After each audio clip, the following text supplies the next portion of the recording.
అందరికీ హాయ్ నమస్తే welcome back to Vijay vlogs.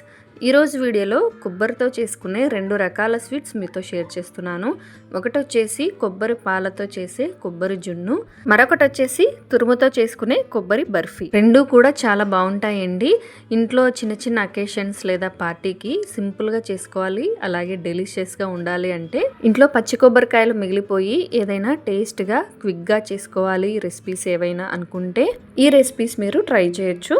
First time చేసినా కూడా చాలా బాగా వస్తాయండి. మరి లేట్ చేయకుండా పచ్చి కొబ్బరితో ఈ 2 రకాల స్వీట్స్ ఎలా తయారు చేసుకోవాలో చూసేద్దామా. ఫస్ట్ అయితే ఒక మిక్సీ జార్లోకి కొబ్బరికాయని ఇలా ముక్కలుగా కట్ చేసుకొని వేసుకోండి. ఇక్కడ నేను తీసుకున్న కొబ్బరికాయకి 2 కప్స్ దాకా కొబ్బరి ముక్కలు వచ్చాయి. కొబ్బరికి బ్యాక్ సైడ్ బ్రౌన్ పార్ట్ అంతా తీసేసి ఇలా ముక్కల్లాగా కట్ చేసుకొని తీసుకోండి. ఇప్పుడు ఈ మిక్సీ జార్కి మూత పెట్టుకొని ఈ కొబ్బరి ముక్కల్ని మెత్తగా గ్రైండ్ చేసుకోండి. చూడండి, వీడియోలో చూపిస్తున్న విధంగా ఈ విధంగా మెత్తగా గ్రైండ్ చేసుకోవాలి. ఇప్పుడు ఇందులోకి వాటర్ యాడ్ చేసుకొని మెత్తని పేస్ట్ లాగా గ్రైండ్ చేసుకోవాలి. 2 కప్స్ కొబ్బరి ముక్కలకి 2 కప్స్ దాకా వాటర్ పడతాయి. వాటర్ యాడ్ చేసుకున్న తర్వాత మూత పెట్టుకొని తిరిగి గ్రైండ్ చేసుకోండి. ఎంత వీలైతే అంత మెత్తగా పేస్ట్ లాగా గ్రైండ్ చేసుకోండి. అప్పుడే మనకి కొబ్బరి పాలు చిక్కగా వస్తాయి. వీడియోలో చూపిస్తున్నాను చూడండి, కన్సిస్టెన్సీ ఈ విధంగా ఉండాలి. ఇందులో నుంచి కొబ్బరి పాలు తీసుకోవడం కోసం ఒక గిన్నెలోకి ఇలా ఒక పొడి క్లాత్ని పెట్టుకొని మనం గ్రైండ్ చేసుకున్న కొబ్బరి పేస్ట్ని ఇందులోకి వేసుకోండి. ఆ తర్వాత ఇలా గట్టిగా పిండుకుంటూ పాలని కొబ్బరి నుంచి సపరేట్ చేసుకోవాలి. ఇప్పుడు ఈ పాలని ఫిల్టర్ చేసుకోవాలండి. పాలు ఎంత చిక్కగా ఉన్నాయో చూడండి. ఇవి నాకు 2 కప్స్ దాకా వచ్చాయండి. ఇప్పుడు ఒక గిన్నె తీసుకొని అందులోకి 1/2 కప్పు వాటరు, అలాగే 1/3 కప్పు కార్న్ఫ్లోర్, ఈ రెండింటిని వేసుకొని బాగా కలిసేలాగా లంప్స్ లేకుండా మిక్స్ చేసుకోండి. ఈ విధంగా మిక్స్ చేసుకున్న తర్వాత ఈ కార్న్ఫ్లోర్ వాటర్ని మనం ఇందాక ప్రిపేర్ చేసుకున్నాం కదా, ఆ పాలలోకి యాడ్ చేసుకోవాలి. ఈ కార్న్ఫ్లోర్ వాటర్ అలాగే కొబ్బరి పాలు బాగా కలిసేలాగా జస్ట్ ఒకసారి కలుపుకోండి. ఇప్పుడు ఈ పాలని స్టవ్ మీద పెట్టుకోండి. గిన్నెని స్టవ్ మీద పెట్టుకున్న తర్వాత ఇందులోకి 1/2 కప్ షుగర్ వేసుకోండి. స్వీట్ ఎక్కువగా తినేవాళ్ళు 1 or 2 టేబుల్ స్పూన్స్ ఎక్కువ వేసుకోవచ్చు. షుగర్ వేసుకున్నాక లో ఫ్లేమ్లో పెట్టి ఈ పాలు తిక్కుగా అయ్యే వరకు కూడా గరిటెతో కానీ విస్కర్తో కానీ కంటిన్యూస్గా కలుపుకుంటూ ఈ పాలని ఉడికించుకోవాలి. లంప్స్ ఫామ్ అవ్వకుండా చూసుకోండి. మీరు ఇలా గరిటెతో కలుపుకుంటూ ఉంటే ఒక 5 మినిట్స్కి పాలు దగ్గర పడతాయి. చూడండి, వీడియోలో చూపిస్తున్న విధంగా ఈ విధంగా థిక్ కన్సిస్టెన్సీ రావాలన్నమాట. ఈ విధంగా థిక్ కన్సిస్టెన్సీ వచ్చిన తర్వాత వెంటనే స్టవ్ ఆఫ్ చేసి ఈ గిన్నెని పక్కకు తీసేసుకోండి. ఇప్పుడు ఏదైనా ఒక స్టీల్ బౌల్లోకి కానీ గ్లాస్ బౌల్లోకి కానీ ట్రాన్స్ఫర్ చేసుకోవాలి. ఇక్కడ నేను ఒక స్టీల్ ప్లేట్లోకి ట్రాన్స్ఫర్ చేసుకుంటున్నాను. అంతా కూడా ట్రాన్స్ఫర్ చేసుకున్న తర్వాత పూర్తిగా చల్లారి రూమ్ టెంపరేచర్లోకి వచ్చిన తర్వాత ఒక 1 అవర్ పాటు ఫ్రిడ్జ్లో పెట్టుకోండి. ఈలోపు కొబ్బరి బర్ఫీని తయారు చేసుకుందాము. అందుకోసం స్టవ్ మీద ఒక ప్యాన్ పెట్టుకొని 1 టేబుల్ స్పూన్ నెయ్యి వేసుకోండి.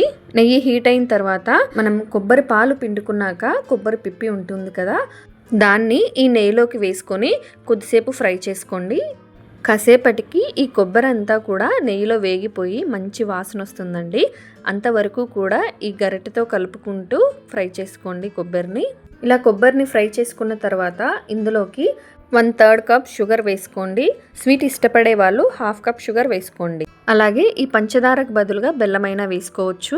ఇప్పుడు ఏ క్వాంటిటీ అయితే మీరు చక్కెర వేసుకున్నారో అదే క్వాంటిటీతోనే పాలు కూడా వేసుకోండి. చక్కెర కరిగిపోయి పాలు కొబ్బరి అంతా కూడా దగ్గర పడే వరకు కూడా గరిటెతో కలుపుకుంటూ మెల్ట్ చేసుకోండి. ఇలా కొద్దిగా దగ్గర పడిన తర్వాత ఒక 1/2 టీ స్పూన్ దాకా యాలకుల పొడి వేసుకొని జస్ట్ ఒకసారి అంతా కలిసేలాగా కలుపుకోండి. చూడండి, గరిటెతో కలుపుతూ ఉంటే కాసేపటికి స్టిక్కీగా అయిపోతుంది, చేతుల మధ్య ఉండ చేసేలాగా తయారవుతుంది అనమాట. ఇప్పుడు స్టవ్ ఆఫ్ చేసి పక్కకు తీసేసుకోండి. దీన్ని అంతటినీ కూడా ఒక నెయ్యి అప్లై చేసిన ఒక ప్లేట్లోకి ట్రాన్స్ఫర్ చేసుకోవాలి. ఇలా ప్లేట్లోకి ట్రాన్స్ఫర్ చేసుకున్న తర్వాత అంతా కూడా స్ప్రెడ్ చేసుకోండి. ఆ తర్వాత కొద్దిపాటి మందంతో చేత్తో కానీ గరిటెతో కానీ ఇలా దగ్గరికి వేసుకుంటూ ఇలా ఒక షేప్ ఇవ్వండి.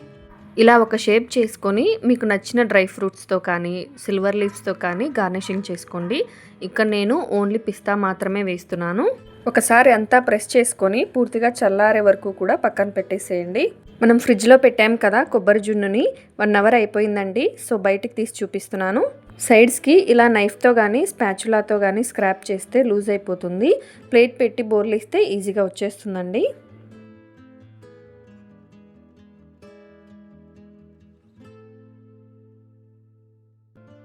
చూసారా ఎంత బాగా వచ్చిందో. ఇప్పుడు దీన్ని కట్ చేసుకొని గార్నిష్ చేసుకుందాము.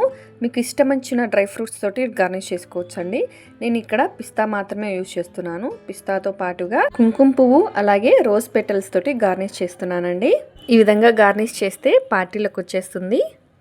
ఇక అందరికీ సర్వ్ చేసేసుకోవటమే. టేస్ట్ అయితే చాలా చాలా బాగుందండి. ఈలోపు కొబ్బరి బర్ఫీ కూడా చల్లారిపోయింది. దాన్ని కూడా కట్ చేసుకుందాం రండి. మీకు నచ్చిన షేప్లో నచ్చిన సైజులో కట్ చేసుకొని 8 డబ్బాలో స్టోర్ చేసుకుంటే 1 వీక్ టు 10 డేస్ వరకు పాడవండి.